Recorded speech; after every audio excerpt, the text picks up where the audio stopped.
Joseph Boigna Ministries.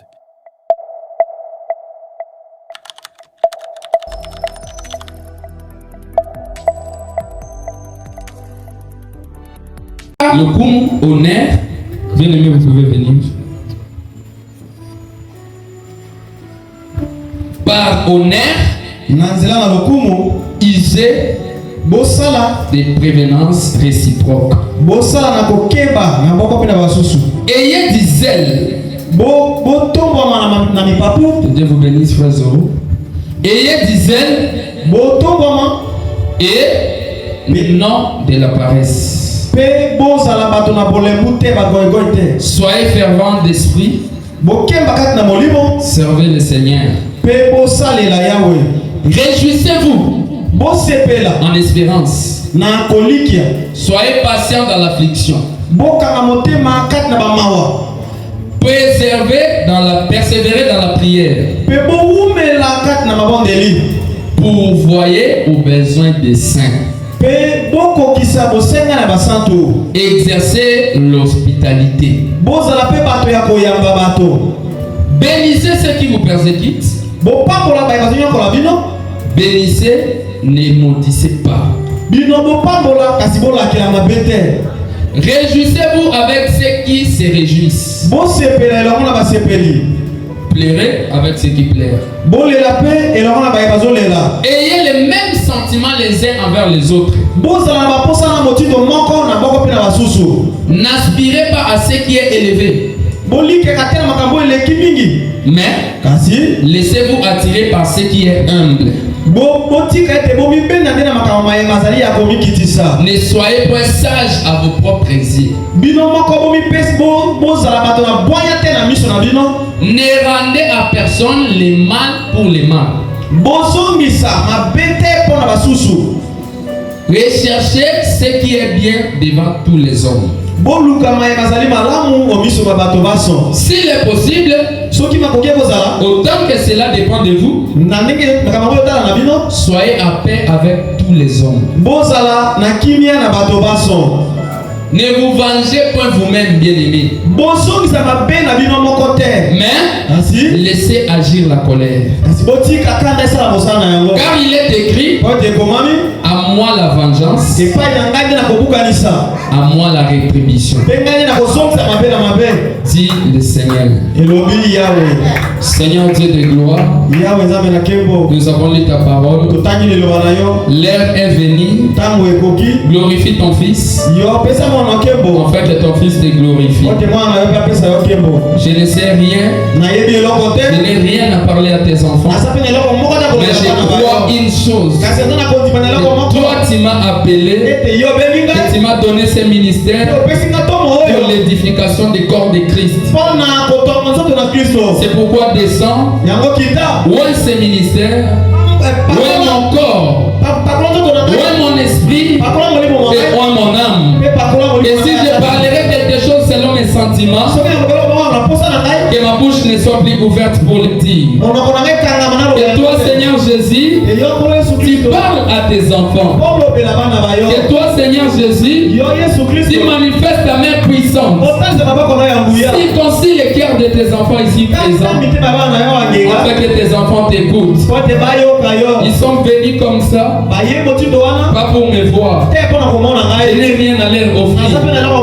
Et ils ont quitté leur maison tout en sachant qu'ils ont un père qui pourvoit à leurs besoins et qui les parle à chaque fois. C'est pourquoi parle à tes enfants que toute présence contraire, au nom de Jésus, au nom de Jésus, ne les mène ni les sans effet. Dis-toi, sois sous le contrôle du Saint-Esprit. Que la puissance du Saint-Esprit règne de la chair jusqu'au dernier bord. Afin que nous puissions te ressentir. Démons de distraction, démons de voyage de pensée, démons des embrouillements mentaux, démons de somnolence, au nom de Jésus, sois rendu ni les sans effet. Que seul le Saint-Esprit domine l'auditoire et que nous parlons librement de ta part Au nom de notre Seigneur Jésus. Amen. Amen. Nous pouvons nous asseoir. Acclamons très fort pour Jésus. Est-ce que tu peux acclamer pour Jésus?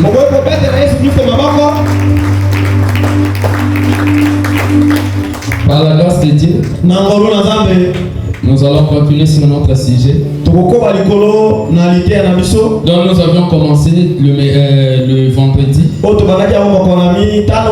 Les mercredis, nous avions parlé si vous êtes dédiés.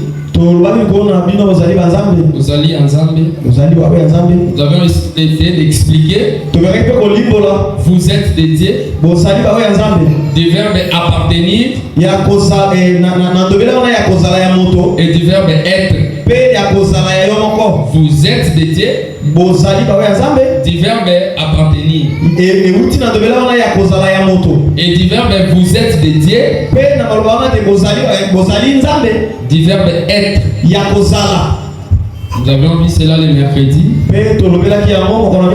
Est-ce que ceux qui étaient là étaient bénis? Il y en a peu qui viennent la semaine. Ne soyez pas des chrétiens dominicaux. Ce n'est pas bien. Ce n'est pas seulement le dimanche que Dieu agit. Il agit quand et le vendredi, nous avions vu sur le bien-être universel.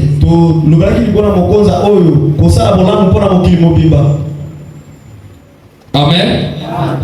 Le bien-être universel, ou en d'autres termes, tu peux l'interpréter comme ça. Parce que le bien-être universel, c'est vivre pour les autres. Aujourd'hui, nous allons continuer par ce même sujet. Le bien-être universel. Amen. Amen. Et aujourd'hui, si tu es venu pour que Dieu te parle, sois sûr que Dieu te parlera. Amen. Amen. Si tu es venu dormir, sois sûr que tu dormiras. Amen. Amen. Donc celui qui va dormir, essaie de dormir. Il reçoit ce qu'il est venu chercher. Celui qui va écouter, essaie d'écouter. Amen. Amen. Si toi tu as la bonne foi là de les réveiller, ça c'est toi. Le bien-être universel. Nous allons revenir dans notre lecture où la Bible nous dit que l'amour soit sans hypocrisie. Ayez le mal en horaire. Attachez-vous fortement au bien. Par amour fraternel.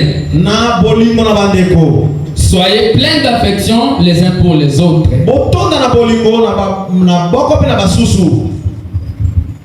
Par honneur, usez des prévenances réciproques. Ayez du zèle et non de la paresse. Soyez fervents de l'esprit. Pourvoyez aux besoins des autres. Exercez l'hospitalité. Bénissez ceux qui vous persécutent.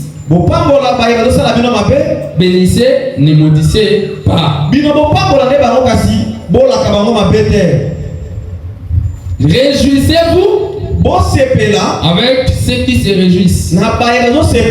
Pleurez avec ceux qui pleurent.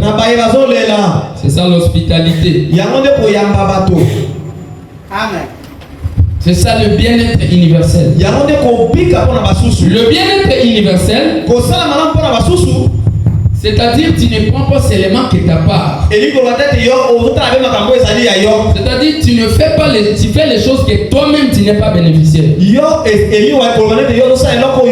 C'est-à-dire tu fais les choses que toi-même tu ne te sens pas concerné. Pas pour ton bien, mais pour les biens de l'autre. Pas pour ton avantage, mais pour l'avantage des autres. Et c'est ça le bien-être universel. Et la Bible nous dit, ayez le mal en horaire.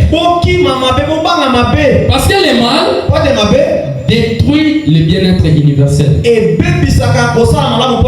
La présence du bien-être universel, c'est l'absence totale du mal. C'est le souci de vouloir le bien de l'autre. C'est l'envie de voir l'autre avancer. C'est l'envie de voir l'autre réussir. Même si toi tu n'es pas dans cette réussite-là, mais toi tu voudras participer à la réussite des autres. Parce que Jésus-Christ, sur la terre, il était venu. Lui, il était l'exemple parfait du bien-être universel. Il était mort à la croix pour nous. Il nous a aimés sans condition. Il s'est donné en fait que nous recevons la vie. Toi, tu as péché, mais Dieu vient mourir à cause de tes péchés. C'est-à-dire toute la souffrance que Jésus avait subie n'était pas pour sa cause. Parce que lui n'avait pas connu les péchés. Lui n'avait pas péché. Est-ce que c'est la vérité? Est-ce que c'est la vérité? Lui n'était pas pécheur. Il n'avait pas connu les péchés. Mais il s'est fait appeler pécheur pour toi et moi.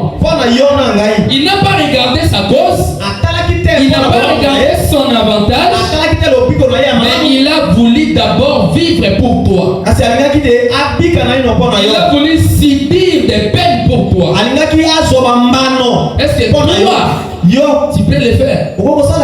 Quelqu'un commet un mal, tu acceptes que c'est toi qui l'as fait pour sauver cette personne-là. Ce n'est pas facile. Il vole. Toi tu dis oui, c'est moi qui a volé pour protéger l'autre. Est-ce que tu peux le faire? C'est difficile. Vous voyez combien Jésus était l'exemple parfait du bien-être universel. Il a été maltraité à cause de toi, à cause de moi. Il a souffert. Il a été percé à la côte pour que toi et moi, nous ayons aujourd'hui le courage de dire nous sommes chrétiens. Nous ne l'avons pas mérité. Les sentiments qui nous donnaient la mort, la paix, les tout était tombé sur lui. Tout ça, il était innocent. Le bien-être universel. Je suis en train d'aller avec lentement pour que vous compreniez très bien. Il est venu. Il a dit, Père, Tata, permets que cette coupe enlève cette coupe. Pourquoi? Parce que la douleur était forte. Là, toi, c'est lui qui a commis le péché. Tu es posé. Celui qui n'a pas commis est en train de souffrir, de subir la peine.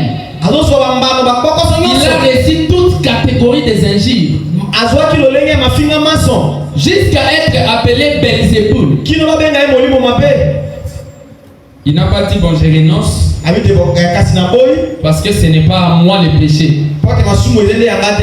À chaque fois que tu veux faire le bien, si l'amour fraternel n'est pas là, ce commis à Bonaotika, tu vas céder. À ce niveau, et ça, le roi, les Camerounais, là, tu as au céder. Le bien-être universel, ce n'est pas facile. Amen. Ce n'est pas facile. Vivre pour les autres. Et Jésus-Christ dit, celui qui veut être maître, il soit le serviteur de tous. La grandeur, c'est vivre pour les autres. C'est quand il donne un don, c'est pour que ce don profite au bénéfice des enfants de Dieu. S'il donne un talent, c'est pour que cela soit un bénéfice de tous. Parce que s'il donne un ministère, tu refuses que cela soit le bénéfice des autres, tu vas rester dans ta chambre et tu te prêches. Et l'option que tu dégages, tu te bénis toi-même, tu te guéris toi-même. Mais non. Nous avions parlé de l'arbre. L'arbre subit des peines. Comme maintenant, l'arbre est sous la chaleur du soleil. Et quand il y aura pluie, l'arbre est sous la froideur de la pluie. La nuit, l'arbre reste dehors toute la nuit. Et à la fin, l'arbre va produire les fruits. Et les fruits que l'arbre va produire, l'arbre lui-même ne mangera pas de son fruit. Aucun fruit. Avez-vous déjà vu un arbre manger son fruit? Mais il se peine. Toi tu viens aisément, tu vas cueillir les fruits et tu vas manger. C'est quoi? Le bien-être universel. C'est-à-dire l'arbre est là, il produit des fruits. À aucun moment, l'arbre dira, j'en ai marre. Moi-même, je ne bénéficie pas de mon fruit. Vous mangez de mon fruit. Je dois arrêter de produire. Aucun moment. Toi, ne dis pas, je dois arrêter de faire le bien. Parce que moi-même, je ne profite pas de mon argent. C'est vous qui profitez de mon argent. Ça, ce n'est pas le bien-être universel. Amen. Nous pouvons monter, mais sans le bien-être universel,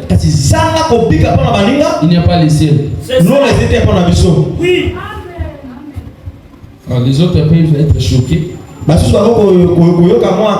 Le bien-être universel, c'est l'affection fraternelle. L'affection fraternelle, c'est l'amour agapao. L'amour agapao, c'est le Saint-Esprit. Le Saint-Esprit, c'est le ciel. Amen. Donc si tu n'as pas l'affection fraternelle de bien-être universel, tu n'iras pas au ciel.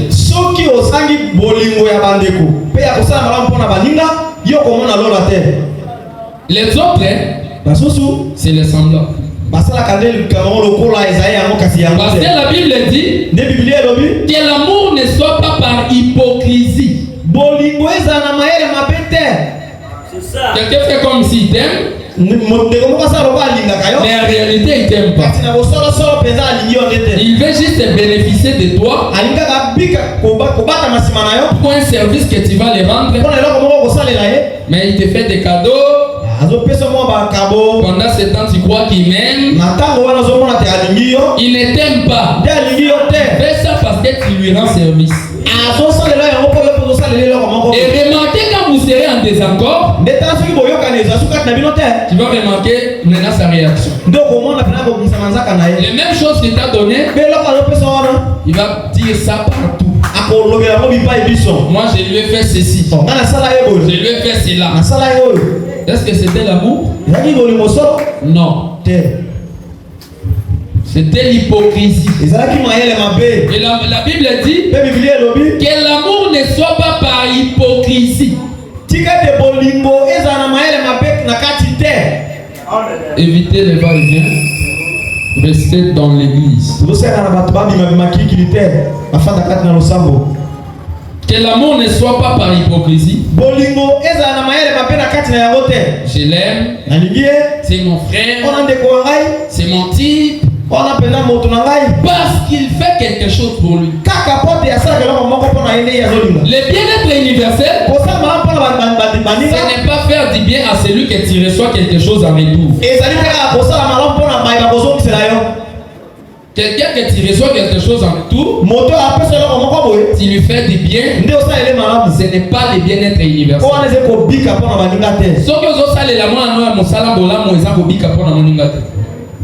Parce que ce n'est pas le bien-être universel. Ça c'est tout travail mérite son salaire. Et parfois tu lui donnes des avantages pour que ton travail soit bien fait. C'est ça. Mais ce n'est pas l'amour, ce n'est pas que tu l'aimes. Moi j'ai connu des choses comme ça. Plusieurs fois même. Et ça me fait rire quand je vois des choses comme ça. Tu vas croire que la personne t'aime vraiment, la personne te donne des avantages. Or, il fait ça parce que tu dois faire quelque chose pour lui.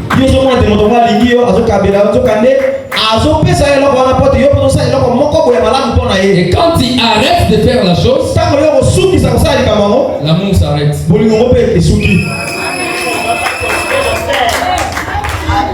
Et là, vous appelez ça amour, affection fraternelle. Ah, les frères là m'aiment beaucoup. Hein. Les frères là, il fait le bien, il ne regarde pas derrière.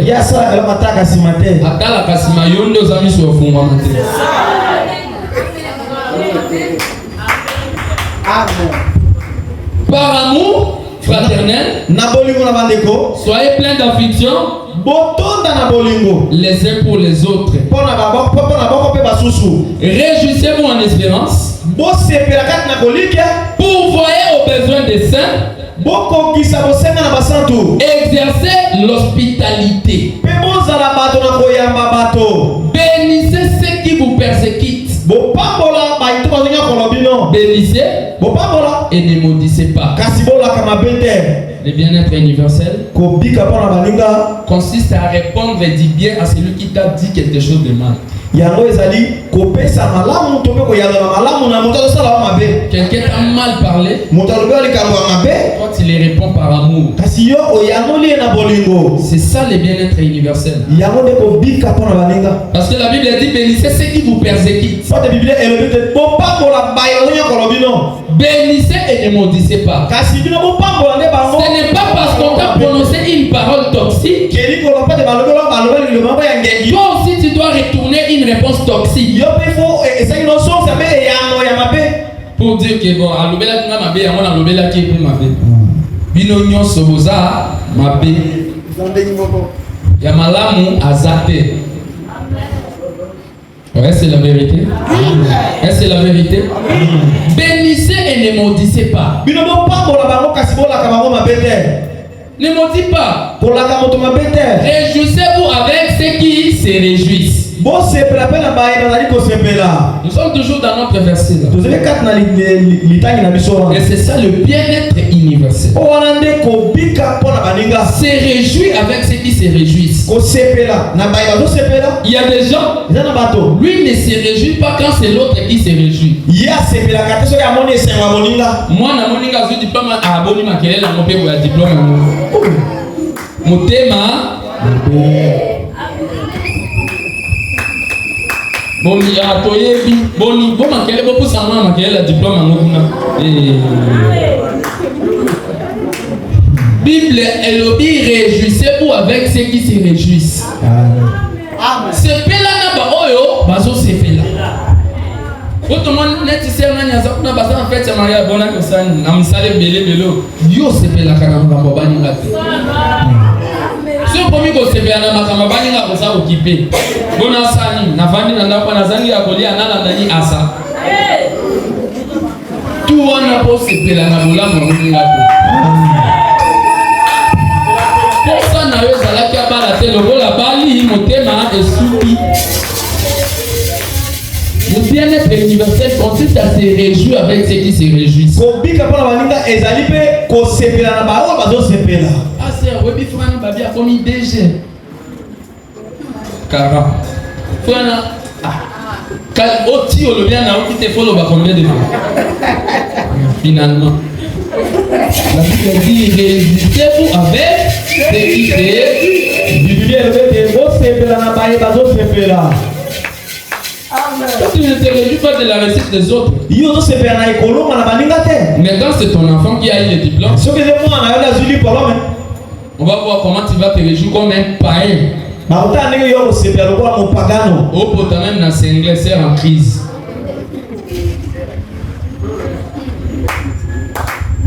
Mais il y a pas de gens qui ont beaucoup de diplôme. C'est toujours comme ça. Réjouissez-vous avec ceux qui se réjouissent. Quand quelqu'un a quelque chose, a réussi quelque chose, si tu l'aimes, tu vas aussi te réjouir. Ah, c'est on a balayé. Ah, vraiment, gloire à Dieu. Ah, frère, on a Zamba Sungi, frère, on a vu quand même Moussala, frère, on a mis quoi l'église au milieu. Écoute, c'est ça, on est. On a vu Moussala au paiement. Au moins dimanche à la taille à la tique c'est une amie au Moussala aussi ça va on a bilamba au thème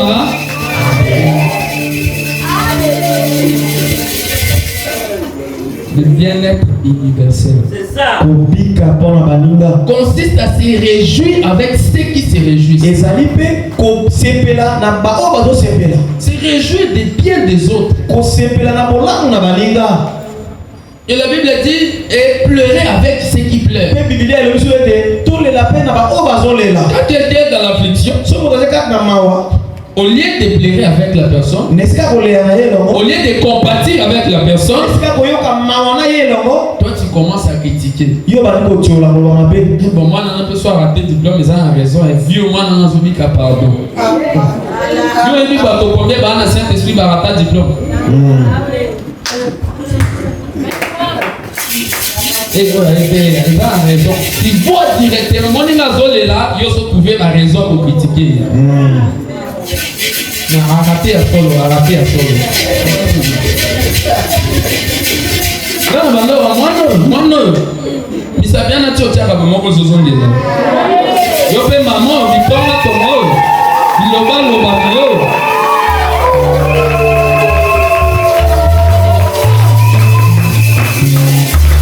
Le bien-être universel consiste aussi à pleurer avec ceux qui pleurent. Quand quelqu'un est éprouvé, il faut l'assister. Ah, notre frère est attristé.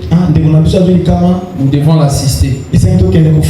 Mais non, aujourd'hui tout le monde est occupé. Chaque personne a ses problèmes. Ah, j'avais attendu que tu étais éprouvé. Là, ceci se raconte à la route. J'avais attendu que tu étais éprouvé. Donc, qu'est-ce qui avait empêché que tu viennes? J'ai des programmes. Avant, quand tu venais là, il n'y avait pas de programme. Le vrai problème, c'est que l'affection fraternelle a disparu dans le cœur de toi.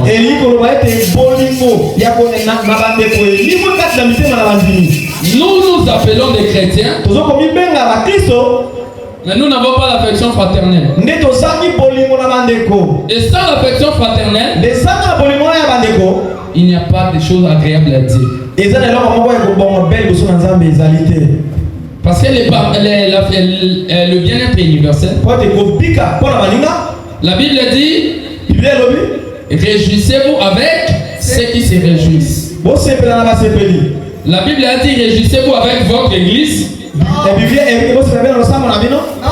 Par exemple, l'église, une telle église, je peux citer, il y en a beaucoup ici. Oasis, voilà. À une fête. Ou bien Shalom. Ou bien Étoile du matin. Ou bien Grâce étonnante, ils sont beaucoup. Ils ont quelque chose comme activité pour la gloire de ton Dieu, pour l'honneur de ces messages. Parce qu'on a le chrétien, on a un message de chrétien, message. On a dit que base en fait, ça va pas bien quand on va tout faire.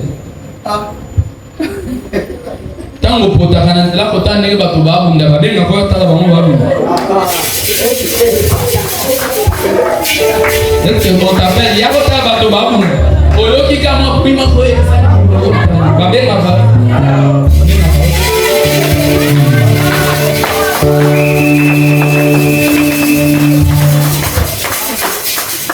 Mais tu veux quand il s'agit de l'église? Vous babé qui vit sur tête tout ça bon.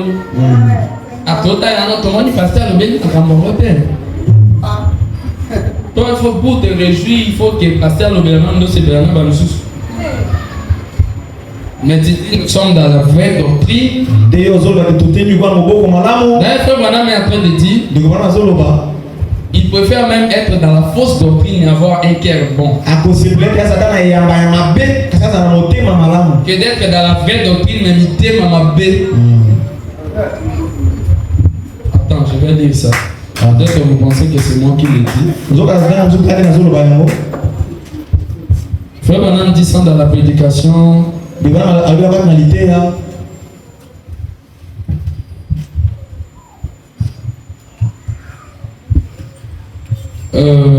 prédication, la divinité expliquée. Paragraphe 103. La divinité expliquée du 25 avril 1961. 103. Frère, venez lire parce que si moi je les lis, ils vont croire. Mais toi aussi, si tu les lis, c'est mieux. Maintenant, j'ai dit à frère Chim et frère Ness pour répondre à votre question. J'ai dit maintenant, je ne prends parti pour aucun de vous. Et je sais que tant que vous disputez, vous avez tous les deux torts. Voyez? En effet, j'ai préféré avoir une doctrine fausse. J'ai préféré avoir une doctrine et les cœurs juste. Plutôt que d'avoir la doctrine juste et les cœurs faux.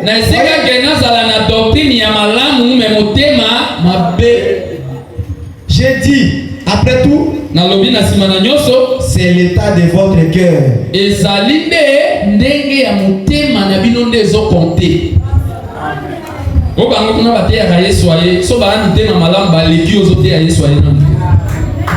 C'est vrai.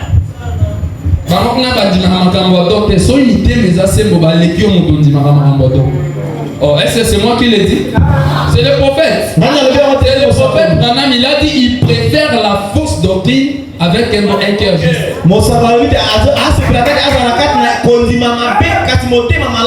Que d'avoir une bonne doctrine. Il faut passer un message, nous prêchons les messages.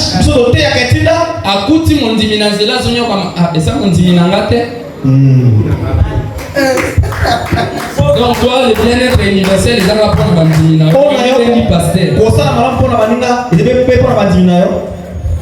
On a ça, on a vu sauter.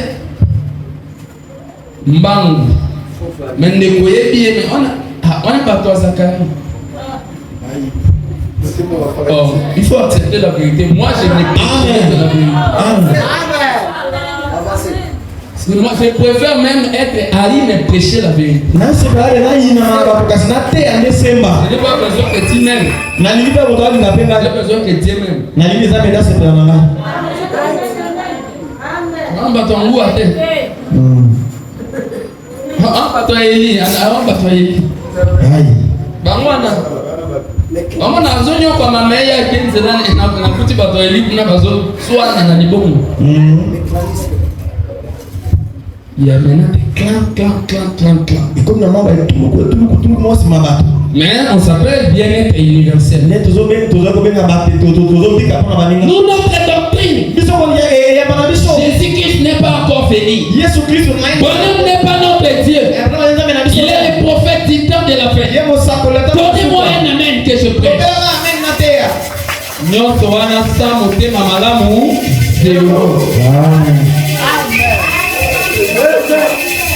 Amen. Oui, alléluia. Septième saut. Motema malamu ce que ça te fait pendant maloba 0.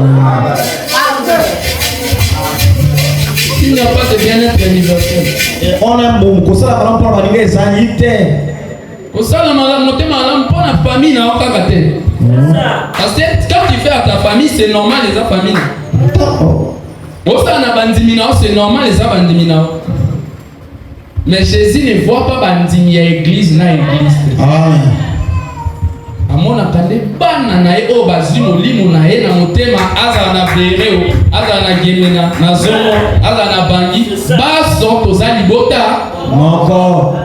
Amen. Amen. Mais lelo ba kotisi ba clan na mitema ya bana nzambe. Oui. Mitema ekomi mabe koleka molimo santu ya solo ekota na mitema. Mais ba latisi ba to poso ya meme mais na motema ba koi. Les gens ont maintenant les apparences.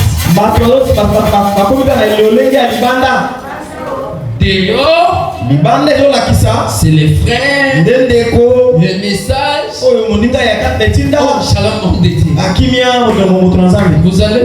Je me limite un peu au marché. Na kuti pasteur un peu si bon na kuti azo inga be a commencer na zambo kosala. Dio libana tombeau blanchi. Ndezali lokola lilito ba pakoli langi. Mais à l'intérieur, nakati kuna les ossements morts séchés. Nikuwa etie kufa ikauka. C'est le christianisme moderne. On a des alliés ya mabokisi oyo komi asika. Ya mikolo. Mieux vaut na zanata na problème na bato mususu me bande konanga église te liboto tozana ngo eza liboto église yo. Qui t'a dit ça? Qui t'a dit ça? Parce que toi la rapopingwa to c'est bien. Sans monter mama be 0. Sans monter mama malamu 0. Il faut ça monter ma malamu et l'équipe à doctrine wana nyonso. Amen. Comme Apolinda le bien. Ce n'est pas moi qui le dis. Il dit qu'il préfère avoir nazana motema sembo motema malamu ke motanzo ko baye soyate mais yewa ngati la babaninga koka jambe. Pour que quelqu'un avance, ce n'est pas quelqu'un de l'extérieur qui va le mettre de corps jambe. Mais seulement les gens de l'intérieur. Bitumbelongo ya libanda izonga na kati. On va voir que celui qui détruit les frères du message, c'est les frères du message. Celui qui détruit les mariages des sœurs du message, c'est les sœurs du message. Au point où le bien-être universel n'a plus de pacte dans les messages de l'air. Et l'hypocrisie règne maintenant dehors. Ah, biso tozaba ton message. Kuti moto baena moto message. On a ndeko nanga est-ce vraiment ndeko nanga. Ou bien solo babongo po bato ya libanda ba mona ke bozaka moko. Bobimi bosali campagne. Ah, c'est notre pasteur, que Dieu vous bénisse. Bah, hypocrite, bon dans Nzambe. Bazo benga na masangisi ya ba réunion mais baza motema moko. Nyonso wana po ba aveugle ba na Nzambe ba vandi na ba. Pasteur nani pe yaki inter vraiment balingani. Zoka balingani. Amen. Oh mais c'est la vérité. Je vous ai dit que moi je prêche la vérité. Je ne prêche pas quelqu'un. Je prêche la parole de Dieu. Tu vois que ce que j'ai prêché, ce n'est pas la parole. Viens me prouver le contraire par la parole.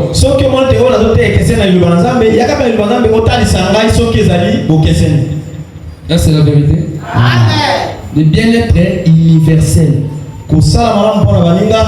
Hébreux 104.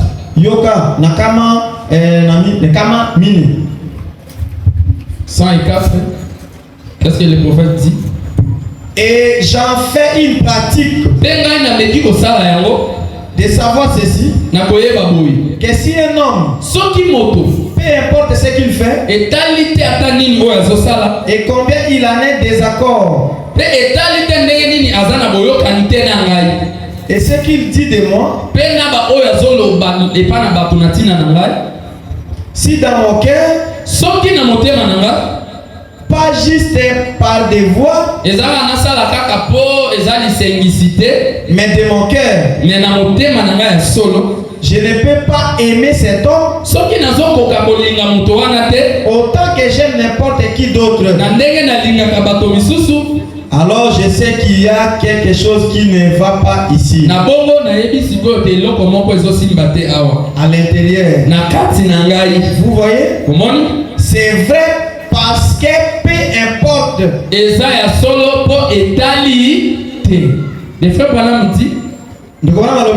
Si quelqu'un lui fait quelque chose de mal, ou il est en désaccord, ou ce qu'il dit à son nom chez les gens, si frère Branham n'arrive pas à aimer cet homme-là, pas par des voix, mais de son cœur, frère Branham dit qu'il y a quelque chose qui ne va pas dans son cœur. Au début qu'il m'avait fait cette chose-là, je n'arrive pas à l'oublier. Sache qu'il y a quelque chose qui ne va pas dans ton cœur. Parce que le bien-être est universel, c'est vivre pour les autres. Accepter de souffrir pour quelque chose que tu n'as pas fait. Mais aujourd'hui, nous voulons souffrir juste à cause de nos espoirs. C'est son problème. Ah, n'importe quoi. Zokande bolamu ya baninga ezako kota na likambo ya moninga po pesa solution. C'est ça le bien-être universel. Parce qu'aujourd'hui, on prêche les accessoires plus que les ciels, la base qui est l'amour. L'évangile social dans le monde entier est ancré sur la guérison, sur la délivrance, chose qui n'est pas mauvaise, mais ce n'est pas la base. Parce que le premier commandement que Dieu nous a laissé, c'était l'amour. Pas seulement l'amour, mais l'amour du prochain. D'aimer l'autre comme soi. Prenons nos Bibles.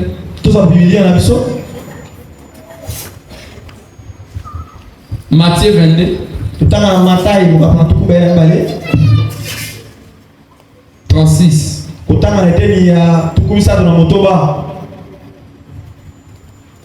Matthieu 22. 36. Maître, quel est le plus grand commandement de la loi? Jésus lui répondit, tu aimeras le Seigneur, tu aimeras, c'est-à-dire il y a de l'amour. Et kolinga eliko bate bolingo ezali. Ton Dieu, de tout ton cœur, de toute ton âme et de toute ta pensée. C'est le premier et le plus grand commandement. Le premier commandement de la loi, c'est l'enlèvement.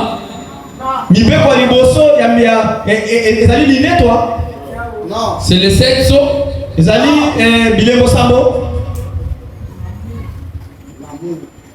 C'est le Dieu de cet âge mauvais. Le premier commandement et le plus grand commandement, c'est l'amour. Et voici le second.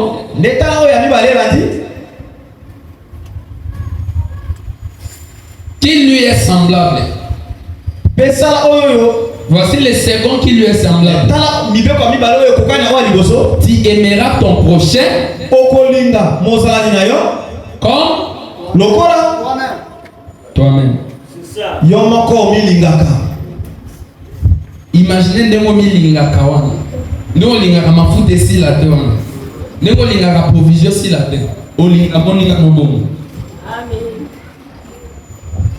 Est-ce que c'est moi ou c'est la Bible? Tu aimeras ton prochain comme toi-même. Et si nous avons fait ces choses, la guérison et vos alliés vont souffrir. C'est ça. Parce que aucun manakati na biso yango moko. Ba calomnie mususu ekolongwa yango moko sans que toloba. Parce que la présence de l'amour, ça chasse l'adversaire. Amen. Parce que le diable peut tout imiter, sauf l'amour. Le diable ne peut pas essayer d'imiter l'amour.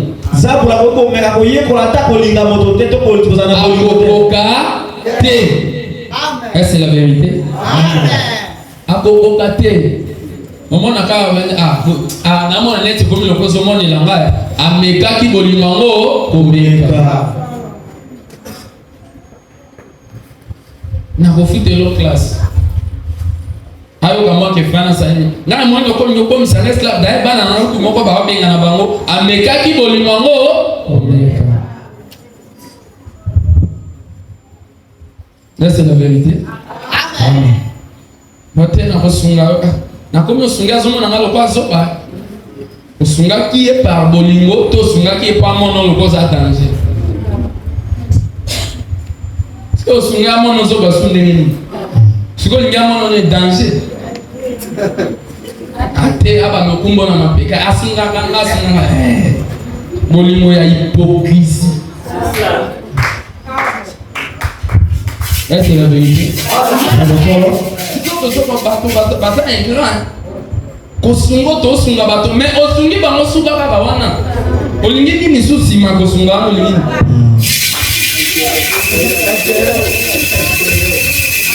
yango lokwa ye azoloba te ozeli azoloba te yo moko komi otambusa bongo ndeko donc nga moto napesa ye nini nga moto nasali po ozeli aloba ti azoloba te yo moko bango.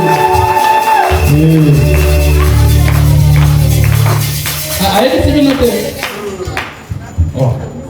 Mais oui, pas de message, j'ai mon bazar, la reconnaissance d'elle. Oh, ngai. Aïe, azole de langa.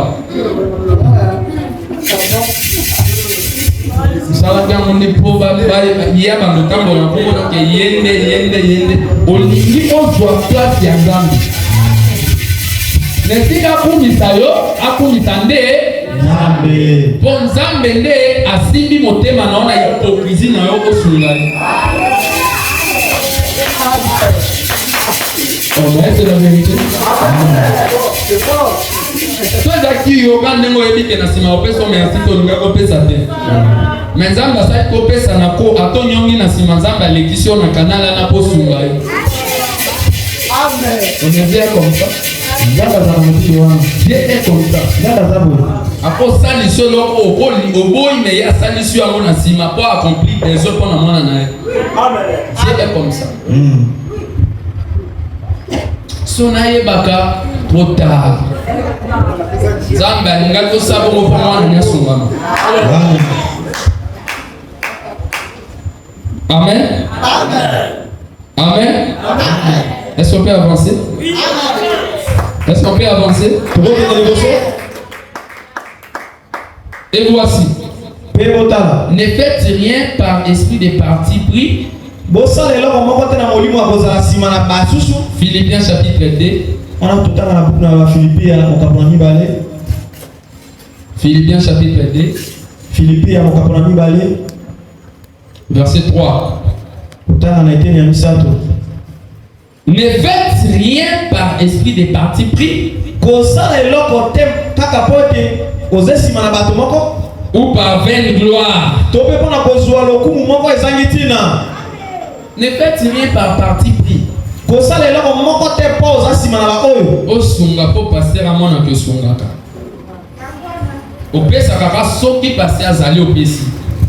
O ya église po pasteur amona wana mondimi na po so bokutana na libongo katsa pamba. Te azama l'église na biso, o mondimi na biso. So bakangi on a bandi o te kaka tramol aya ko binisa. Et tu te dis, ah, Père, dans toute l'église. La Bible dit, ne faites rien par parti pris. Oh, ouais, c'est la vérité. Moi, je ne vais prêcher que la vérité. À quoi me servirait de prêcher quelque chose de tordre la parole?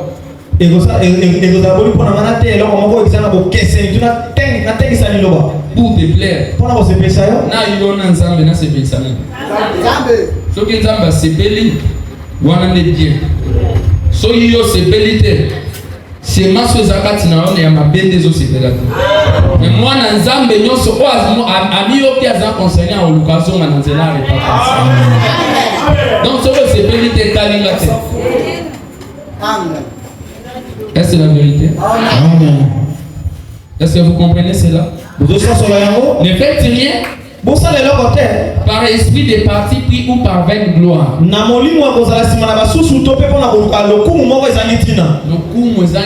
So yeso kopesi poste wana ndia kubimisa mbongo. Faites makata na porte. Wana bokomona il fait tout. Mais bolongo libo vanti na ba si li bolingo wana tout. Oui, bon, ça l'activité, il faut que vous mon poste, mon wana ne peut tous en a besoin pour la pesi. Besoin pour vaine gloire. Le coup nous a latina. Mon gars, les frères là ils a soutenu na kamakambo. Et puis bah tu vas y pas que ya ça la kamakambo pour la vaine gloire. Yé oh bon pesi comme mon poste mon wana. Bon tiens comme si comme bon mon na nga fungwa. Bah yé ba yo pe ko viva kana yo na le coup et zangatina. Mais tu es là aux Arlaises et tu t'appelles chrétien du message. Il y a SMS ou bien message du pas de la foi.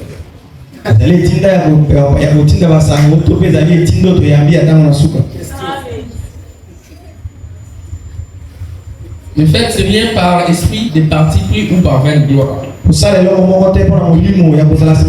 quelle humilité vous fasse regarder les autres comme étant au-dessus de vous-même.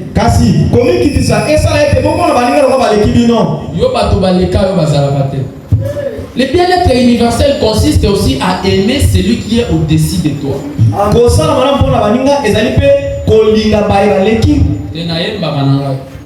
Mais frère, c'est ça. Na terre kananga mes frères na une expérience à côté ya kolekana. Oui. Na terre kananga ici mes sœurs wana za kana toka côté ya kolekana. Na kata kabila mes frères na so kati bilama. Azana toka kata bilama kolekana. Amen. C'est ça l'amour du prochain. C'est ça le bien-être universel. Que l'amour vous fasse regarder les autres comme étant au-dessus de vous-même. N'ayez pas l'esprit de ceux qui disent ngape na lekie na mokuse alekinga na munene ngape na lekie na mokie alekinga na pembe na lekie pe na moyinde tout ça pour aligner que baleka ye donc ya lingi faut baleka na lekie ye pas lekie. Mais la Bible dit que l'humilité vous fasse voir les autres comme étant au-dessus de vous. 4. Que chacun de vous, au lieu de considérer ses propres intérêts, considère aussi ceux des autres. Ça c'est la Bible que je lis. Que chacun de vous, au lieu de considérer ses propres intérêts, considère aussi ceux des autres. Pose-toi la question. Depuis cette année a commencé, qu'est-ce que j'ai fait du bien pour les autres? Et dérange à côté les qui salit mon tomo bola monter aux appels posés. Yo baka sopeka, sombeli yo bakabeli yo bapesio. Yo pesi combien? Au kabeli nani? Au sombeli nani?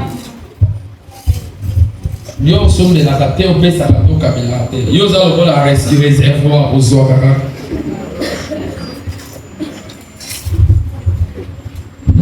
La Bible dit.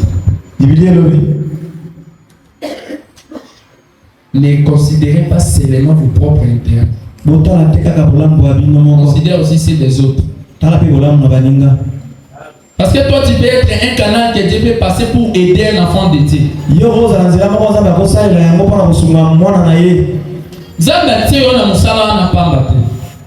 Parce qu'il y a eu qu'un jour, dans Zéla, mais comme tu considères tes propres intérêts, tu diras,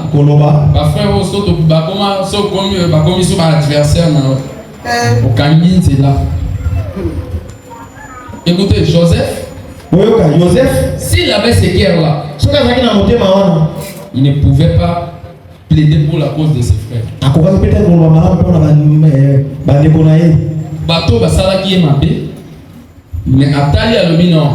Vous avez médité de me faire du mal, mais l'Éternel dit, l'a changé en très très bien. Pourquoi? Parce qu'il ne voyait pas les mal qu'on leur fait. Mais il voyait les biens qu'il peut faire à ses frères.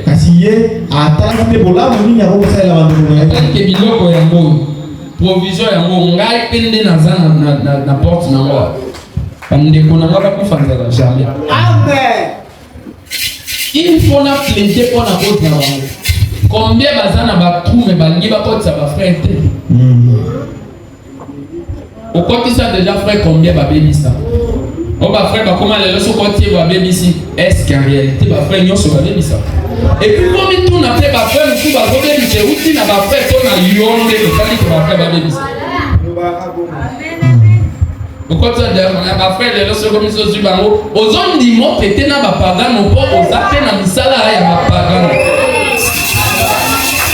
C'est la vérité.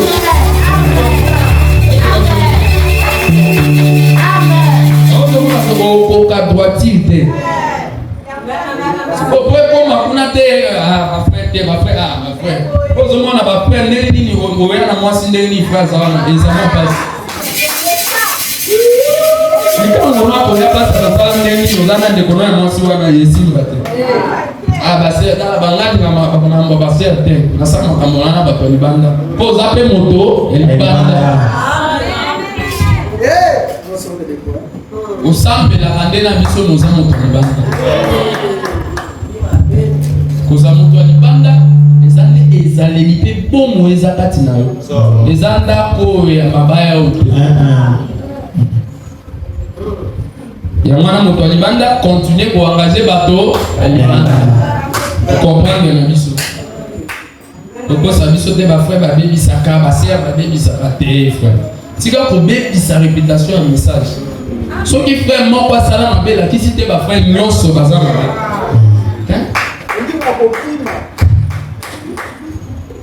sœur moko asala erreur il a ici ba sœur nyonso okuti sœur moko akwei na impudicité yo bandi ko bebisa message ba sœur amie ba ndumba ba sœur message sœur message quand on dit ba message non so moki siko ba sœur message ba ndumba ba oya di banda nde ba centre amen bozindo ezakati na yo ndezo benda yo libanda. On pose vraiment équilibre, il faut baisser sa réputation pour la cause même et puis son raison pour vivre les bandes.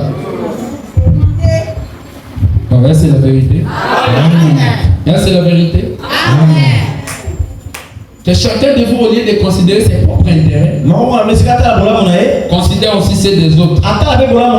Et en vous les sentiments qui étaient en Jésus, lesquels existaient en forme de Dieu, n'a pas regardé comme une proie à arracher d'être égal avec Dieu. Mais c'est dépouiller lui-même en apprenant une forme de serviteur, en devenant semblable aux hommes et ayant paru comme un simple homme. Mais il n'était pas un simple homme, il était Dieu. Toute la divinité était en lui.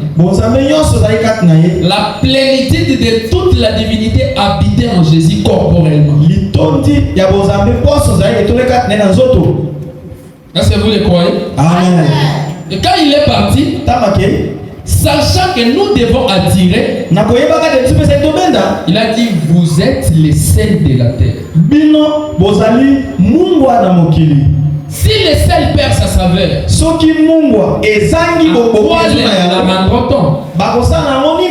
il ne sert qu'à être jeté dehors. Le bien-être universel, c'est être salé. Que les gens s'approchent de toi. Que les païens soient attirés par toi. Que tu sois salé. Que tu ne sois pas amer. Matthieu 5.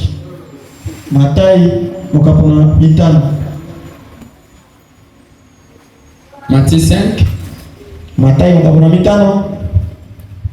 Verset 13. La Bible dit, vous êtes le sel de la terre. Mais si le sel perd sa saveur, avec quoi la lui rendra-t-on? Il ne sert plus qu'à être jeté dehors et foulé par les hommes. Vous êtes la lumière du monde. Une ville située sur une montagne ne peut être cachée. Et on n'allume pas une lampe pour la mettre sous les boisseaux. Mais on la met sur les chandeliers. Et elle éclaire tous ceux qui sont dans la maison. Est-ce que toi tu éclaires tous ceux qui sont autour de toi? Ou tu as perdu la saveur? Tu es sel? Ou bien tu es poison? Ce que tu projettes de ta bouche, ça attire ou ça repousse.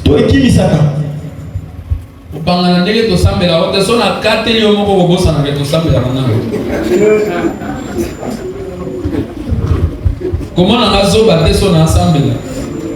Nzamba lobi à cause de la parole va comment on a bino bazoba. C'est ça. Comment on a le voir humain non que bon niveau mon est ton asima lobi banza. C'est-à-dire nati moko ezana mais azipakangona nona kosambela. Mais sauf que toucher kango abimisi siko vrai nati. Ala na loba bokeba na bino ba passer na bokeba. Na zazoba na abimisi siko nati oya kati wana oya vrai yona on est à la variété les avons couverti Autant qui voyait penser comme il. Frère, vous avez un libala. Na osala nyonso bona mobali nanga. Osala nyonso. Le bon. Frère yébi. Oh les alabasser na wana tero. Sœur yébi. Ba sauter ba misusu bazali vrai bango wana. Mais ba o vrai bango wana te ba mi. Amen. Bible le dit, vous les reconnaîtrez par l'air. Oui. Pourquoi il y a un mamisa na bango? Nanzela mbumande to ba vrai c'est azalande kololo. Na kuti c'est un yo ka c'est abenza bimiseli yo ki vrai a fait boni et comme pe bon matsa solo la mona ngalanga.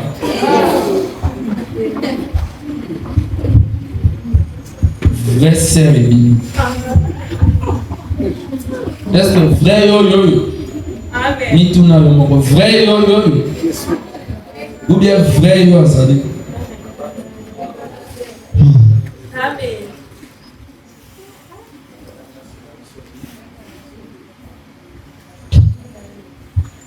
Prenons le livre, je connais une personne qui a manifesté l'œuvre du bien-être universel. Pas pour lui, pas pour elle, mais pour les autres. Elle a accepté de mourir, de prendre les risques de mourir pour les autres. Esther chapitre 4.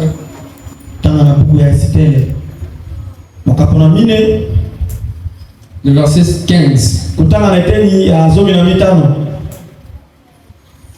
Esther chapitre 4. Verset 15. Esther envoya dire à Mardoché. Va, rassemble tous les juifs qui se trouvent assises et gênez pour moi, sans manger ni boire pendant 3 jours, ni la nuit ni les jours. Moi aussi, je gênerai de même avec mes servantes.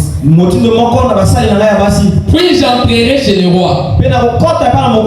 Malgré la loi, parce qu'il y avait la loi. Malgré la loi, et si je dois périr, je périrai. Esther était qui? Esther azaki nani? Reine. Merci beaucoup. C'est-à-dire il y a gagnant qui déjà vit. Ah, on a un colia et on a bana n'angeza na tête ça va quand même. Ce qu'il y a bana misusu ezozanga. C'est-à-dire ça va pas. Fais l'effort ya ko arriver pour ça la pour na bana misusu. Voisin na yo to voisine wana. Oyebi que yaye ça ne va pas encore. Mais yo tant que bana no banie, nie faut bomba provision na congélateur. Mais bana na bala lanzala. Au bête non calcul otali. Ota papa, oh kosunga lelo so bio sunga aussi ça biloko na congélateur. Mieux vaut ici là au sali bolamu, zamba beton sa congélateur no lo. Que au bomba me moni moto azana nzala zo souffrir. Oyebi pe ke bazana ya kolia te, non dimio kanga modé.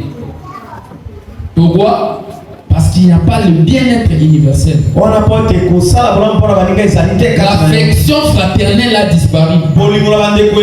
L'amour fraternel, l'amour du prochain, les soucis des autres n'est pas là. Esther avait entendu quelque chose. Il y avait Aman qui a érigé une lettre pour faire périr la race juive.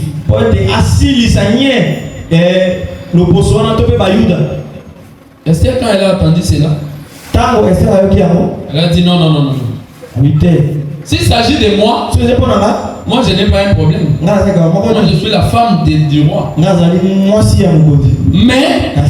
à cause de mes frères, Je vais gêner avec mes servantes. Je vais entrer chez le roi. Parce que Esther n'entrait pas chez le roi n'importe comment. Il y avait la loi qui autorisait à Esther d'entrer chez le roi. Maintenant Esther a dit, je dois entrer malgré la loi. Parce que ce n'était pas le jour d'Esther d'entrer chez le roi. Esther a dit, ce Seigneur n'a koufa. Est-ce que toi tu peux arriver à ce niveau-là? Mobali na so sengi ato osala ndenge nyonso po kya sunga bandeko na osala. Bando ya na libala Esther. Cause ni au plaida pour na libotami. Ah na linga ba mote ba yo musera mo likamona mobali na likamoni. Mobali ni. Roi.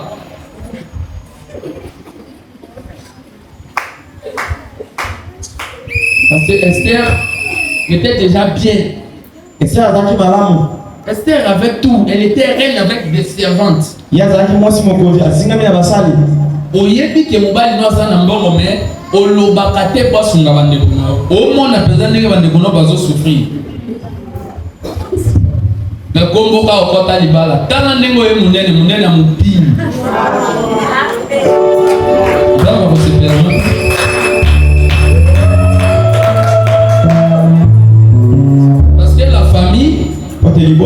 Dieu nous donne des familles pour s'entraider.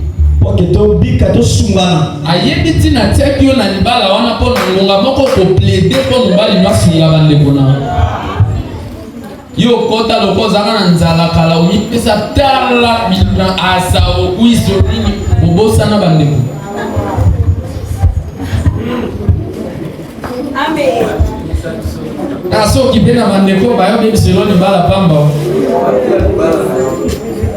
Ko batela libala ndeko pima bandeko. Parce que mobali alanda kande aligo mwasi azomi. Yo bibi saka bandeko na paka bato mabe bato ko ba aventurer bani tiko ya ko sunga bango. Okota libala po bebi sa on est la famille na bino to po protéger.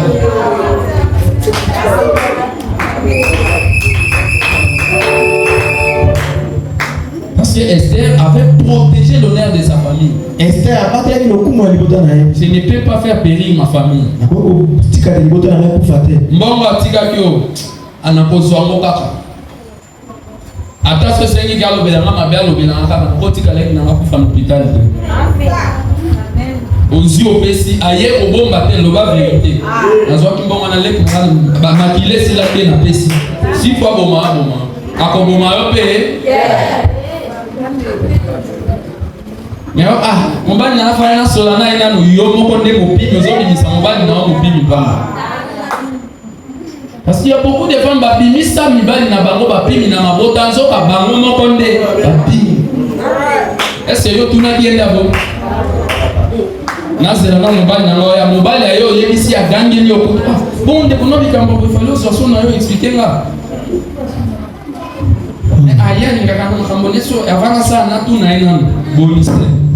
Abo sa di sumo tu na nzambe. Amen.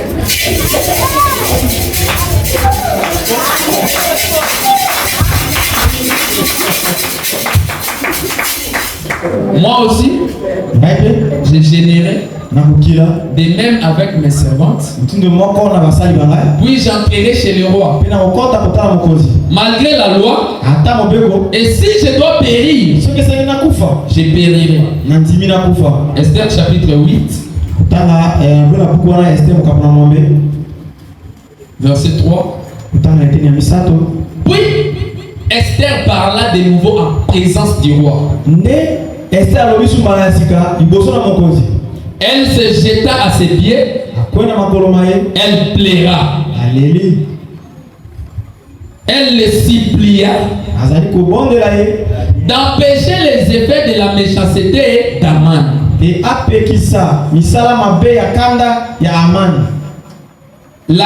La Gaguite et la réussite de ses projets contre les Juifs.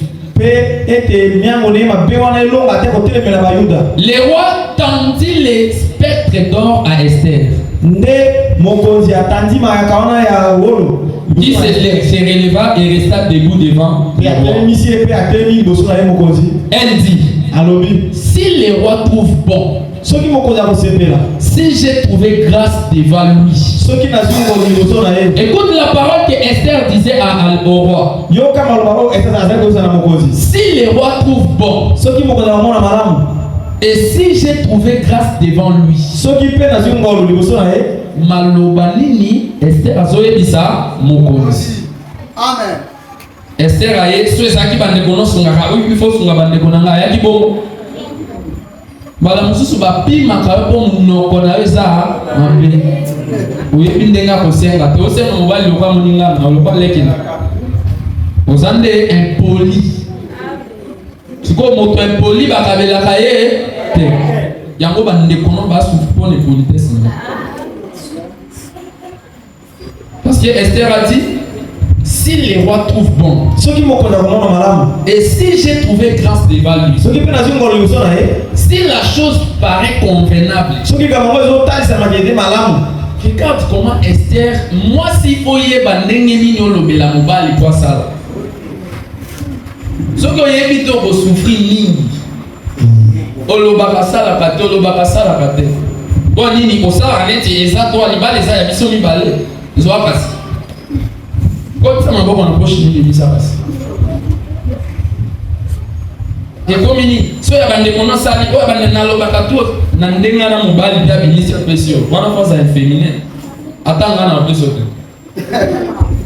Non mais c'est dit la vérité. Frère, na titi tellement repé ça.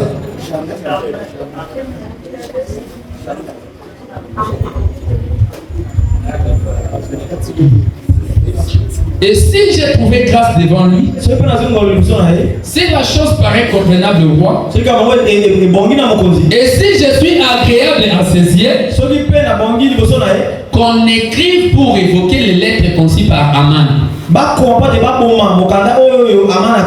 fils d'Amnedata, la Gaguite, et écrite par lui, dans le but de faire périr les Juifs qui sont dans toutes les provinces du roi. Voilà maintenant le bien-être universel. Dans la partie 6. Esther dit, car comment pourrais-je voir les malheurs qui atteindraient mon peuple? Lui n'avait pas un problème. Esther était posée. Mais à cause des autres, il dit comment je peux supporter voir le mal atteindre mon peuple. Dans d'autres versions de la Bible, comment je peux supporter de voir le malheur atteindre ma famille. Comment? Et pourtant, il y a roi. C'est mitala penza malamu. Nzamba tinda okuna posa eloko tsala wana. Oyebi te nzamba tinda okuna posa la Esther alibotana. Parce qu'il y a des femmes qui sont des Esther de leur famille. Et si toi tu es Esther de ta famille, si tu fais ce que Esther faisait, libala nous cause toujours la prospérité. Tu ne seras pas quelqu'un au bas pour répéter dans le mariage. Mais au commentaire, ça ne dépend de ton grade. Esther, on décale le bien à Ibaki. À soit qu'il y a dans la poche, on attend là, il va la foquer, on va au quartier monter, pembeli, mouiller.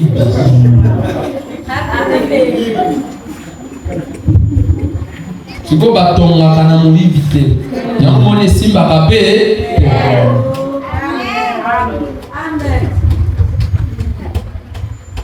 Car comment pourrais-je voir le mal qui atteindra mon peuple? Et comment pourrais-je voir la destruction de ma race? Je ne saurais pas. Je ne peux pas. Mais toi, comment tu acceptes de voir un frère du message souffrir? Toi, tu es là, tu es à l'aise. Peu importe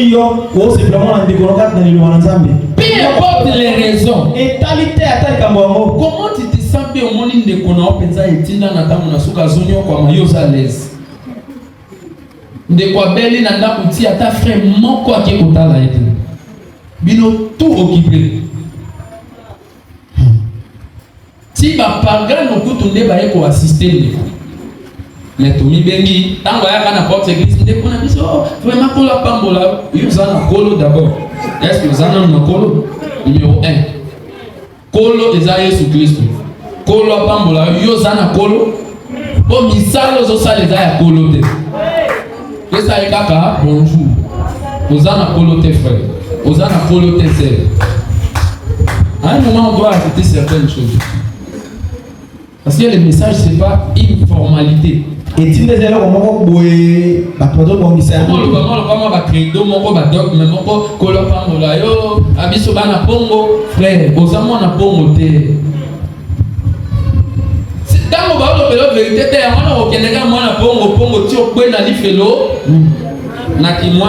il faut pas le vérité, aux amours na pongo te. Déjà, au moment na pongo. Nous comme molimo santu boko mamwana ya bongo. Tika ba mouvement wana biso ba message toza ba aigle te. Tika biloko. Bwana maloba ko motela kisanga botangela mutu nyonso lebe ala kisanga place bwana maloba bongo. Mutu nyonso soko ti l'église ya message bomi bongo exact. Il parle des aigles, ceux qui ont la sémence royale dans les guerres sont là les aigles. Et aujourd'hui on a généralisé comme il a Bongo, quand il a l'église, à cause Bongo. Antimien, à offrir un comme Bongo. Et Bongo. Pendant que c'est béni sa frère, va le bakaza Bongo. Azo pimbwa pe malamu ya so azo pimbwa mais soso pe a pimbwa et ça te va pas so pimbwa alléluia gloire à Dieu nini apote libata kutu a pimbwa ba musika ba musoza na eka libata mais azo pimbwa aigle pe azo pimbwa bon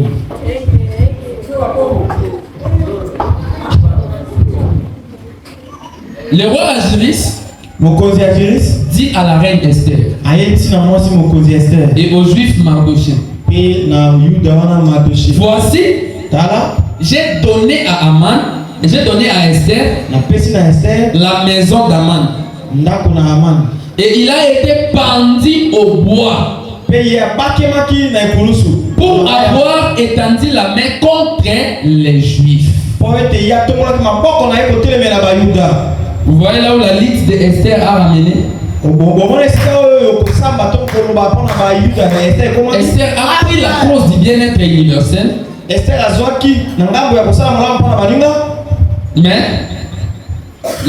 suite, on a pris Aman. On l'a pendu dans les bois. Les mêmes bois qu'il avait préparés pour pendre Mardoché. On l'a pendu. C'est le même bois.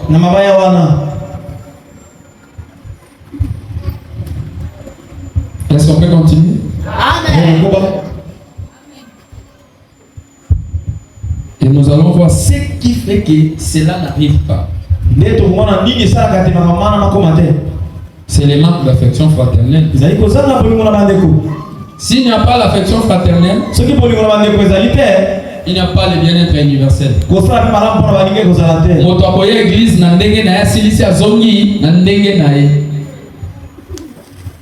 On a tordu l'essence du message. On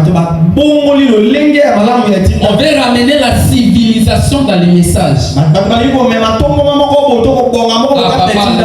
Message à Kalana, message est les mêmes aux acquis à Kalana. Message à Kalana, message à Kalezali à Sidezali. Bon, très bien. Il y a des messages à Kalana, aux acquis. Le message à Siko Eza.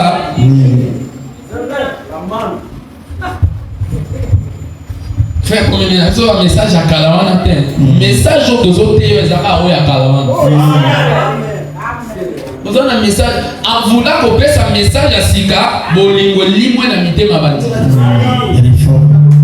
aso bimi moto na moto leo saka makama to koma na civilisation ya bato bazana makango biloko wana esali kezolia bolingo malembe tie sili na mitema bana nzambe tikali lokola ba bokali ya bamba na kati eloko te. La résurrection de l'arbre épouse. Lycée quoi? Il y a nzete mon silibana. La prédication du prophète. Vous allez l'été ya mosaboli. Venez lire frère, paragraphe 203. Donc, Nabongo, ce petit gazam est arrivé pour ôter les fruits. Nyamawana ya gazam aye pona kolongola mbuma. J'ai des pages de fruits. Nazali na biteni mibale ya mbuma. Je vais en lire seulement une partie. Nakotana ka loka sandambo. Premièrement, ya liboso, le premier fruit qu'il a ôté, c'était là. Les premiers fruits que les gazam, c'est-à-dire nyamawana ya gazam, aye kolia, la Bible dit, je restituerai ceux qui ont dévoré les gazam, les asiles, les sauterelles. Biblia élevé de narozo ça mama parler là, bako banyama na somalia qui. Voilà. Maintenant, ici, le prophète dit, ah on s'appelle lobby. Les premiers, on y va. Le premier fruit qu'il a ôté, c'était l'amour fraternel. Buma ya liboso oyo nyama wana yekati na mitema ya bato ezalaki bolingo na bandeko. Attendez. Ici, l'amour fraternel, c'est ce que le diable a ôté dans le cœur des croyants. Les frères se retrouvent comme ça. Kaka pova putani mena mutema bolingo ezali. Comment on va bimi le sambo wana silisi 3 minutes au moins il banda déjà ba wana ba kyotonga ngambo ba kyotonga moto ba tonga poto ba kyotonga bolingo ezali nde yango eloko gazama lia na mitema ya bana nzambe.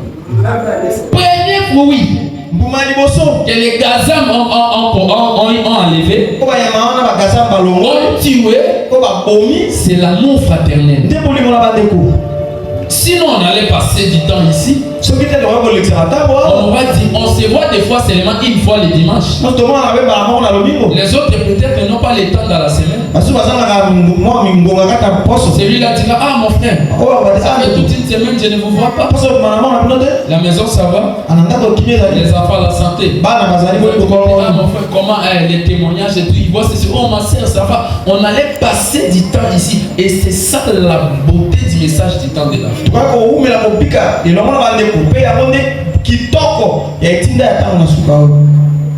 Et aujourd'hui, l'affection fraternelle, les gazans ont tué.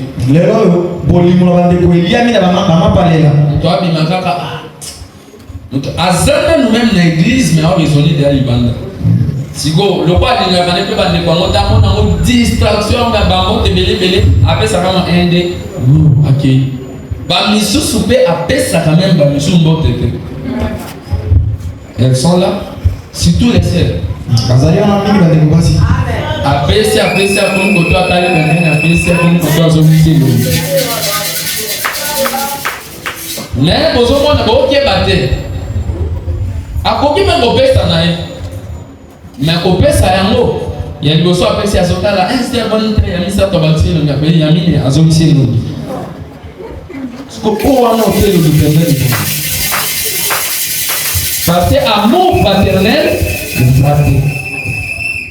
parce que l'amour fraternel rassemble. Cela fait que nous demeurons ensemble. Parler de la cause de Christ. Quand on va la cause de Christ, l'amour fraternel a disparu. Au coup d'un an, il faut un bel aimé. Ah, qui vient? On s'est abonné. Ah, tu as baluka.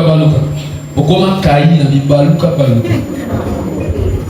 Ozo appelle au bango balukela kangote bambula tout le monde a pas baluka rakabo. Mais ça va stable, ya kan yeso ko peso kimia. Amen. O baluka frère, o baluka kayo yebi. O baluka ti ozwa.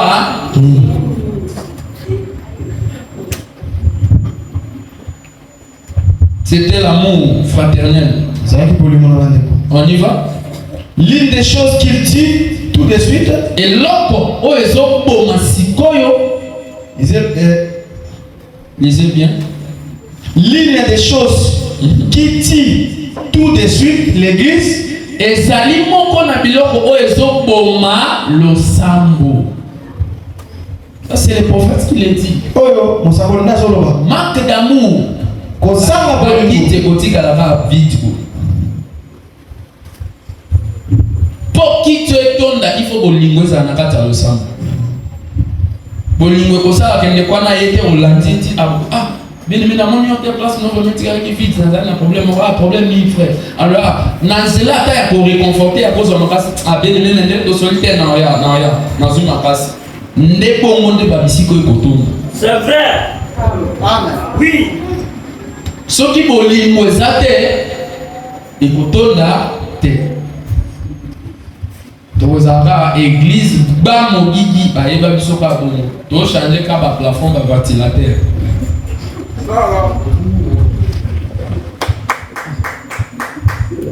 On peut continuer. C'est quand l'amour fraternel, oui monsieur. Ezali tango bolingo ya bandeko iyo mutambutu. Ensuite les fruits suivants qu'il a ôté de l'arbre. Pena sima mbuma oyo alongoli. Souvenez-vous? Bomi kanisela. L'amour est le premier fruit sur l'arbre. Bolingo ezali mbuma ya liboso na nzete. Amen. Et puis yo oza nzete ndenge ozalaka boye. Ozali nzete oyo elonami na nzambe na kati na mokili. Atie bambuma libwa les 9 fruits de l'esprit kati na yo. On continue. L'amour, bolingo, la joie, esengo, la paix, la longanimité, kimia, bokali motema, la bonté, motema malamu, la douceur, kozana bopolo, la foi, la patience. konzima pe kokanga motema. C'est vrai. Eza ya solo. Dans le Saint-Esprit. Na kati na molimo santu. Alors 9 dons spirituels. Na bongo makabo libwa ya molimo. Avec 9 fruits de l'arbre. Na bambuma libwa ya nzete. Et ainsi de suite. Be bongo na bongo. Bien. Malamu. Maintenant pour commencer. Na bongo pona kobanda. S'il s'est mis à dévorer les fruits de l'arbre. Soki amite ko bebisa mbuma zabulu. Amite ko bebisa mbuma o eza na nzete. Maintenant. Na bongo. Imaginons un grand arbre. Totala siko nzete munene oyo yo zali. L'arbre de Dieu. Ozali nzete na nzambe.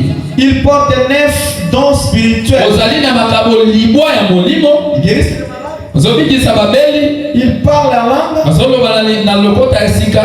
Des démons. Kobenga na bazabulu. Ils font des grandes œuvres. Bazosala misala minene. Prêche la parole de Dieu. Pe bazoteya liloba na nzambe sans mélange. Zanga na kobongisa. Est-ce que balobi bazoteya liloba na nzambe bazo mélanger? Moni batolelo ba commence oteya ya moko tiaka moloko e mouvement te ba moko te ba kolala lala na yo ko. So kolota lota.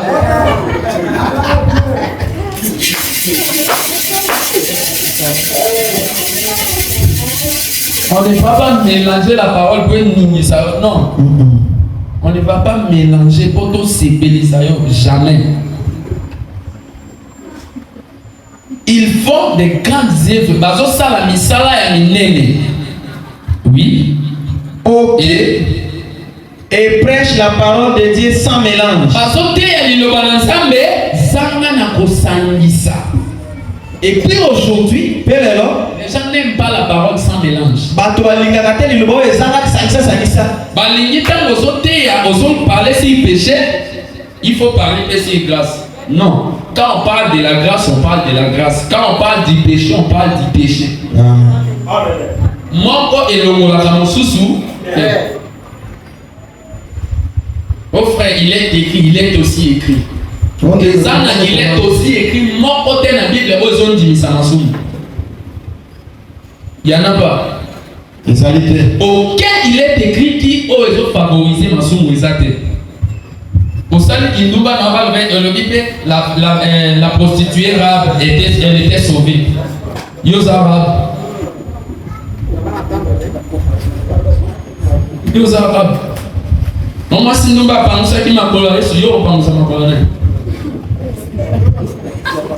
Souki d'abord eza kabelo. Yaya pangosa ki na souki yaya eza kabelo. O pangosa makola yesu nani. Souki même oza na mote o kalinga tout ici là. Tu peux o pangosa makola yesu nani.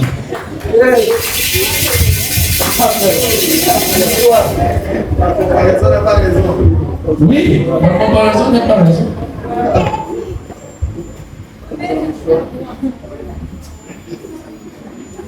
Oh, oui, on avance. Aucune dénomination pour les retenir. Bibongiseli mon côté pour na kokanga bandini batika na losambo. Ukomi bisala sala na losambo ko bato baza. Te na bisala sala nde bato baza na losambo te prêche la parole de Dieu sans mélange. Ba nzambe bakoya. Amen. Ce n'est pas moi, frère. Est-ce que c'est que tu lis sur téléphone Joseph? C'est le prophète. Arrêtez de faire, ne faisons pas de n'importe quoi pour retenir. Tout ça, on a ça, ça dépend de vendre sa bateau. On prêche la parole, les vraies semences viendront.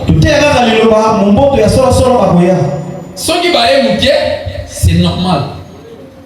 Parce que beaucoup sont appelés. Si tu te focalises sur les appelés, tu seras un mauvais serviteur. Sois focalisé sur les appelés, mais beaucoup plus sur les élus. Parce que ce n'est pas les appelés qui entreront, mais les élus qui entreront.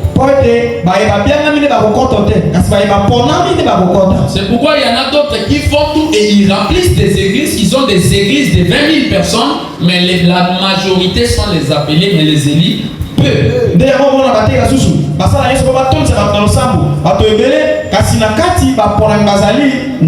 Azana et l'église, il y a 20 000 personnes, mais en réalité, l'église, il y a 20 000 personnes. C'est la vérité. Amen. Mais oui. Asa au monde bateau bâtiment qui toque aussi bien. Je ne suis pas contre les grands bâtiments. Je n'ai pas dit que c'est mauvais. Mais je suis en train de parler sur la sémence qui réside dans les grands bâtiments. Et tu peux avoir l'église de 100 000 personnes. 100 000 appelés. 20 000.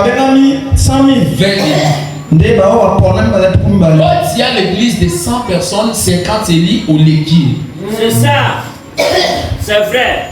Parce qu'aujourd'hui, c'est maintenant la bataille des constructions des temples.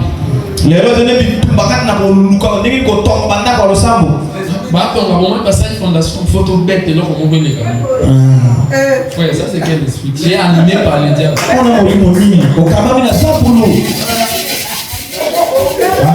Il faut supporter la vérité.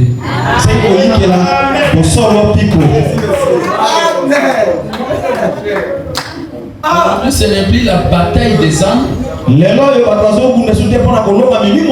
bataille des temples. Bâti un grand temple. C'est un grand pasteur. Ce n'est pas ça. Dieu ne voit pas les bâtiments construits des mains d'hommes. Il habite dans les cœurs des croyants. Construisons plutôt les cœurs des croyants qui sont des vrais temples dédiés. Et ensuite les bâtiments physiques viendront après.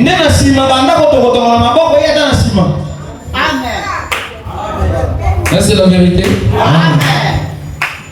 Oui, on continue. Ils sont libres et ils font une grande œuvre. Bazali na bosomi pe bazosala misala ya minene. Ils sont libres. Bazate na sena kokange mamoko boye asoto sali boye eko sala boye. Te. Quand tu es un enfant de Dieu, tu ne dois pas être sous une domination quelconque. Tu dois être libre et c'est que ça m'a besoin de faire tout à l'aise pour Dieu. Oh, ça va, on se sait, pour librement. Selon que l'esprit te conduit. Tu ne peux pas être incarcéré quelque part. Et je fais ça, les frères vont me voir comment. Je fais ça, les pasteurs ne seront pas d'accord.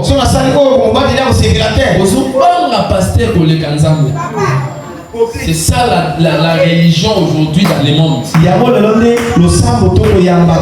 Sauf pasteur à ses vérités, attends le banzambe et atiki. Non, sois libre. C'est qui est la parole de Dieu, faites ce qui est la parole de Dieu. Même si ton pasteur n'est pas d'accord, c'est la volonté parfaite de Dieu. Les résultats, ton pasteur comprendra que c'était Dieu. Vous savez que je ne suis pas contre le pasteur Élie, c'est mon père. Je ne prêche pas seulement Logos. Je prêche la parole de Dieu pour le monde entier. Amen. Et à Bakito, le pasteur est talio. Le bibongo. Il a besoin de faire le rôle en boula. Et nous, quand on a mbouma mabe, na mbouma Mouma mabe zoko la paix a commis un poli vers pasteur avec le pasteur frère Joseph Abakito Zalibo. Mouma malamu pe et comme ezoko sa pasteur mais ezo sala o li do besengi. Amen. Amen. Donc mais attends. Venons, on va dire quelque chose. Est-ce qu'on peut acclamer pour le Seigneur Jésus? Amen. Les gars, que le prophète dit. C'est notre dernière lecture et nous allons nous limiter ici. Dans la prédication, la démonologie domaine religieux,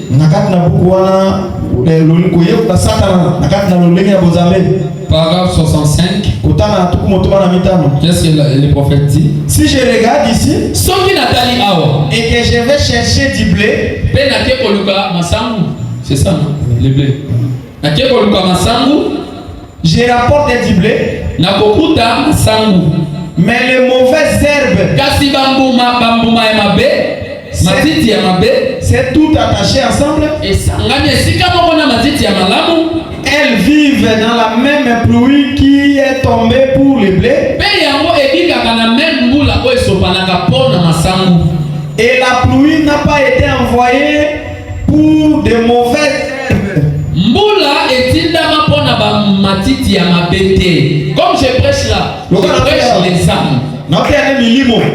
La parole est destinée aux concernés. Mais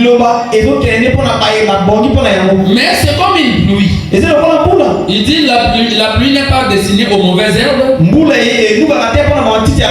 Oui. Elle a été envoyée pour le bleu. Mais comme la pluie est dans les champs, que le blé est, que les mauvaises herbes sont dans les champs de blé, elles ont profité tout autant de la pluie que les autres.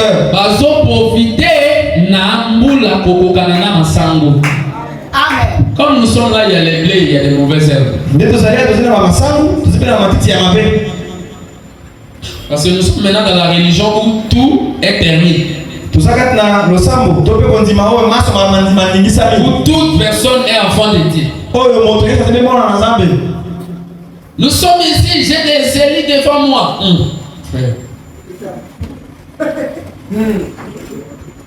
Un peu de réserve. Tu as les élites devant toi. Là, tu contredis les prophètes. Les prophètes disent nous avons trois sortes de croyants. Tous ne sont pas des élites. Il y a quelques élites. Et il y a des ramassis.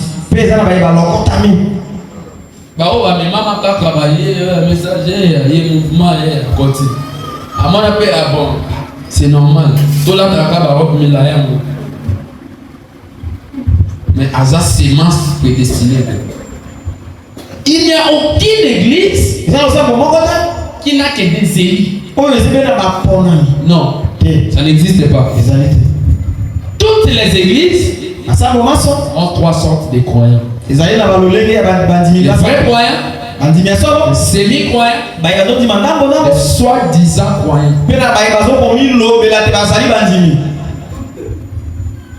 Je dis que c'est un moment où il mariage l'église, pour ton aïe Italie. Akoya peut-être joue à un moment. Remarquez bien, Tala et Akoya joue à un moment. Dans la séance de filles, Tala joue à mariage à Akoya. Togoye Baba Mokolo. On peut s'en raison à peut-être quoi. Akoya n'a été.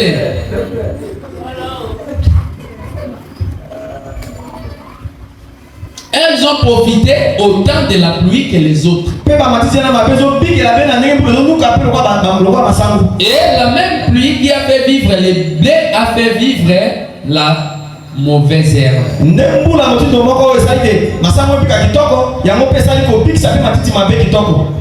La même pluie, mais deux natures différentes.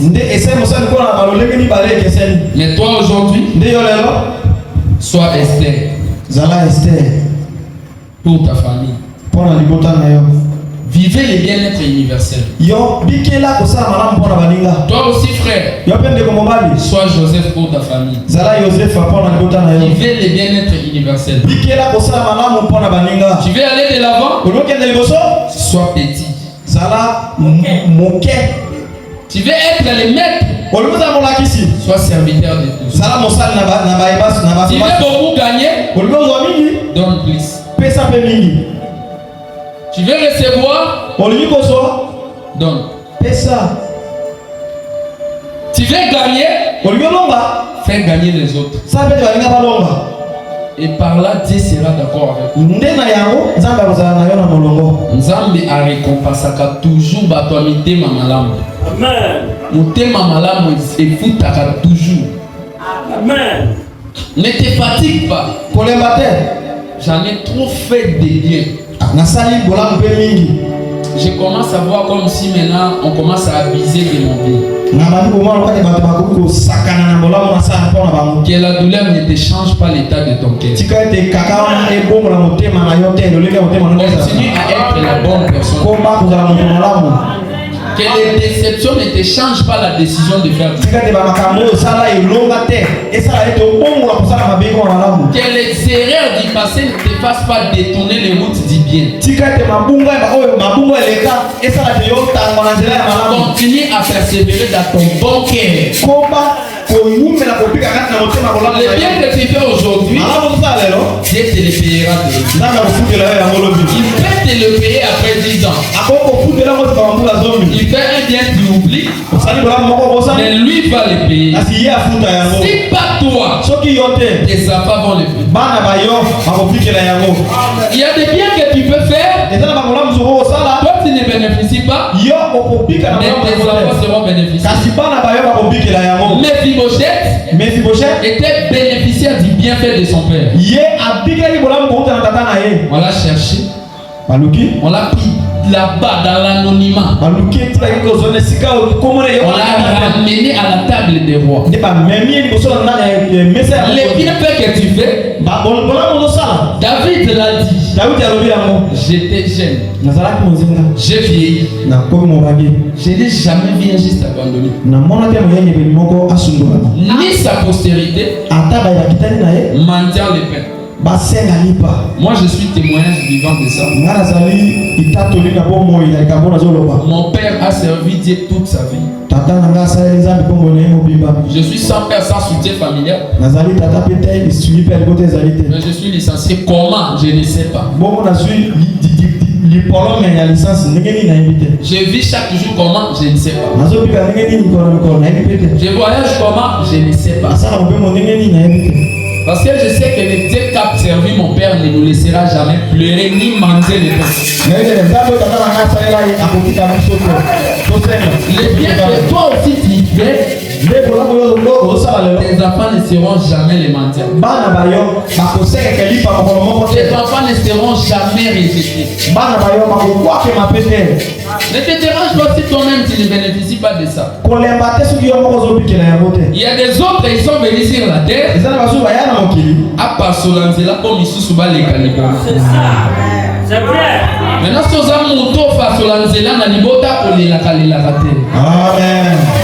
Bien connaître que toi tu dois faire ça pour que les autres viennent après. Toute la famille de Joseph ne devait pas passer à la prison. Il fallait Joseph seul qui passe à la prison.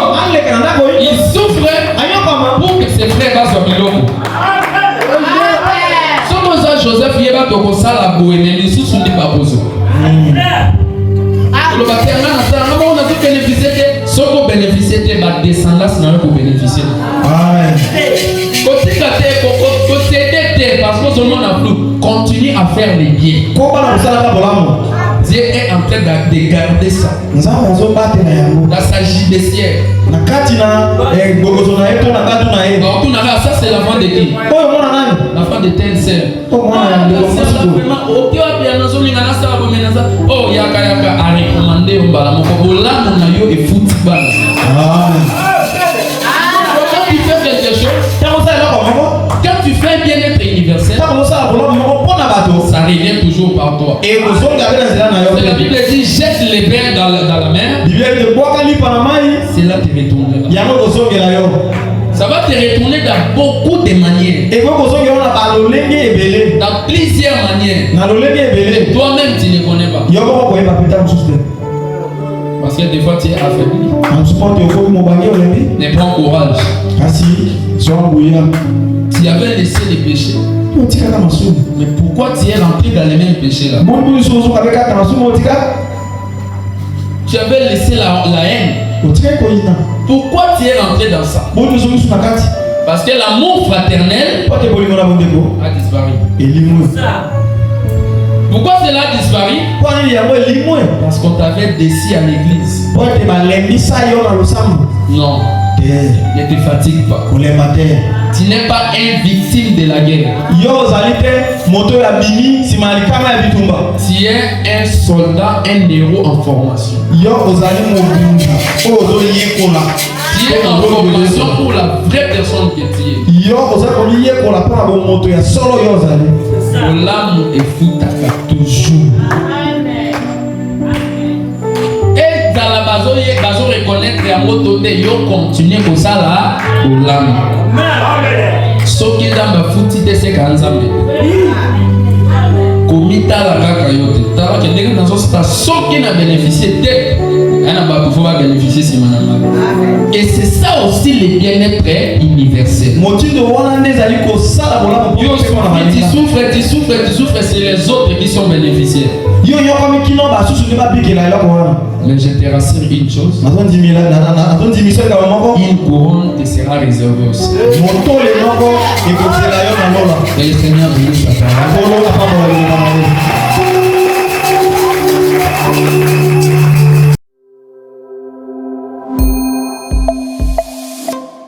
Joseph Boigna Ministries,